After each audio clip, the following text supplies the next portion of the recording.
and care that you give to our family, and the love that we feel from the community of Hurricane and our family that's traveled from many places and friends. We love you. We're so grateful for you in our lives. You know, as I was getting ready to come tonight, I pulled my shirt out of my suit bag that traveled with me all the way from Layton. I pulled it out and held it up, and it's all wrinkled. So terrible. Man, my life's terrible. When I got down to my parents' house and we got together and practiced a few numbers, my brother, my poor brother, he walks in and says, "My alternator quit. My life is so tough." Wow. What am I to do?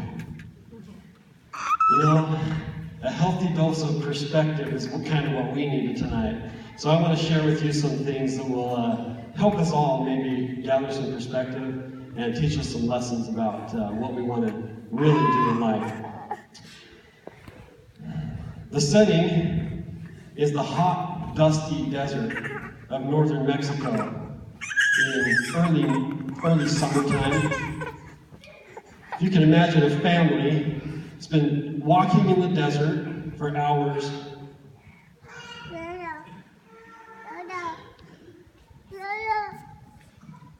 and a not very nice man over here grabs a stick and draws a line in the sand. He pulls out a hog's leg pistol and aims it at the father of this family. The father's standing there, shirtless and shoeless. Click, click. Owen Donald LeBaron, you cross that line and I'll shoot you. Out of, I imagine, some desperation and some courage, out of the need to protect his family, Owen stands on this side of that line and looks Alma LeBaron in the eye and says, "Alma Dare LeBaron, you go ahead and shoot me. I'll catch those bullets in my teeth and spit them back at you." Turns to his oldest son, who's 13, Larry. "Go grab a diaper from your mom." Continues to stare Alma down. Larry comes back to the diaper. He picks up a rock, he sticks it in that diaper and says, "Larry, you take that, and as he shoots me, you sling this rock at him. If the Lord can guide the rock to Goliath, he'll guide your rock too." What do you want to do about that, Alma? Imagine yourself in the place of this 13-year-old boy, holding a diaper with a rock in it. What are you going to do? Can you imagine that responsibility being placed on you? I have a little bit of perspective. My shirt being wrinkled wasn't all that bad. And that poor little alternator really get changed. It sure will.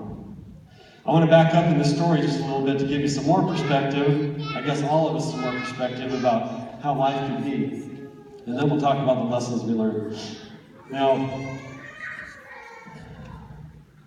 my dad grew up in a town in Mexico, really a village, from the time he was about 5 until the time he was about 14 when they were taken off into the desert.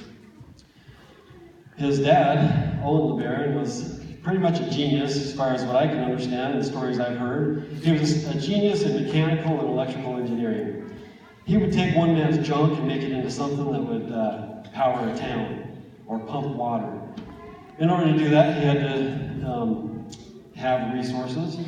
So he would go and leave the town in Mexico, drive up to the United States, and he'd work for about 9 months. While he worked, he would gather equipment, throw it into a truck.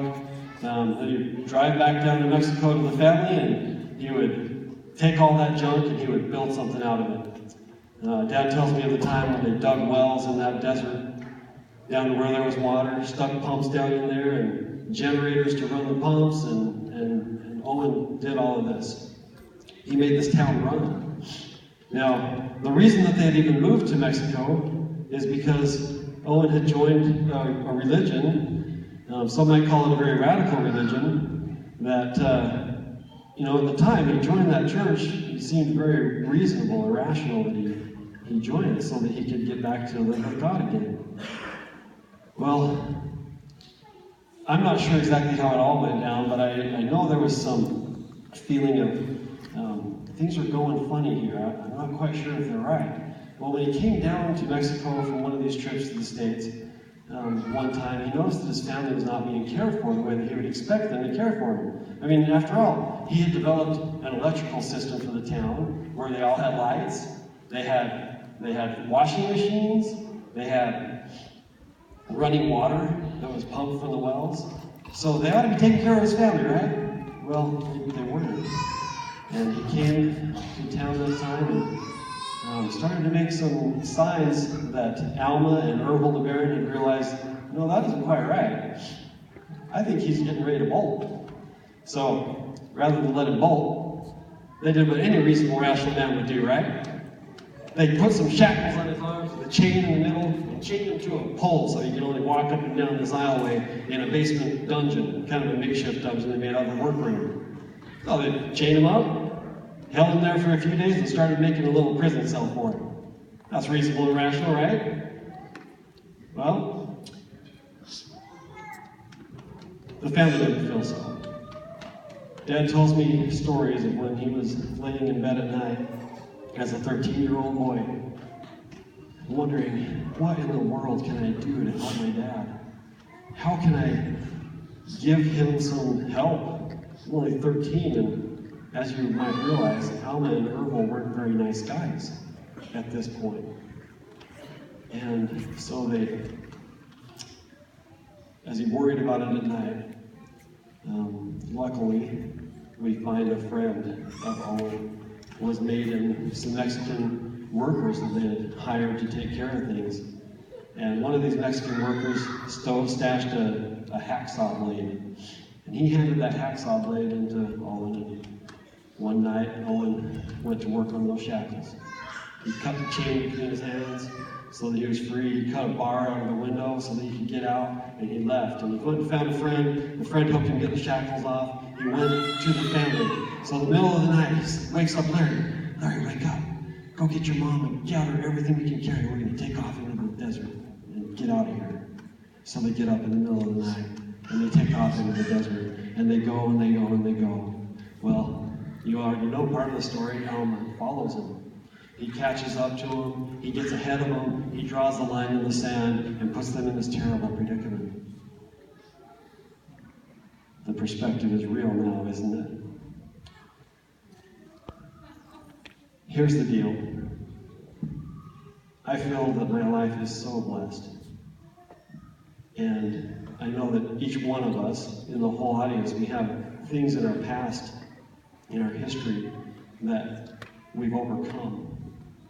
And I tell you the story of my dad overcoming challenges like this in his life so that you'll understand that he's a great man. You already know that.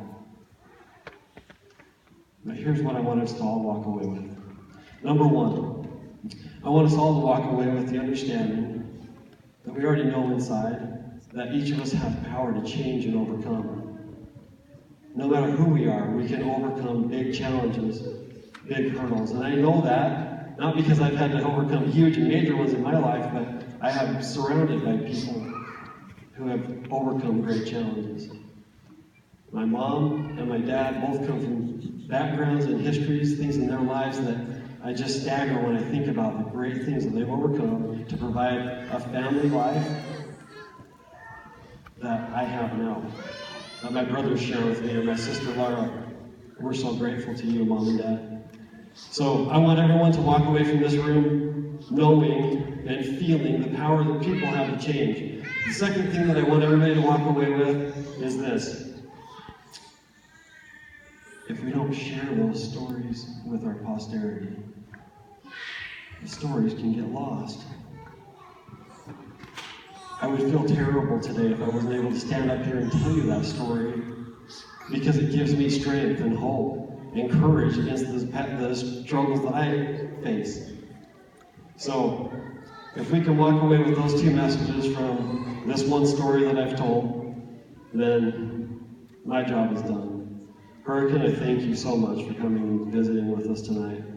Thanks for sharing this evening. Mom and Dad, you're heroes in my eyes. Thank you.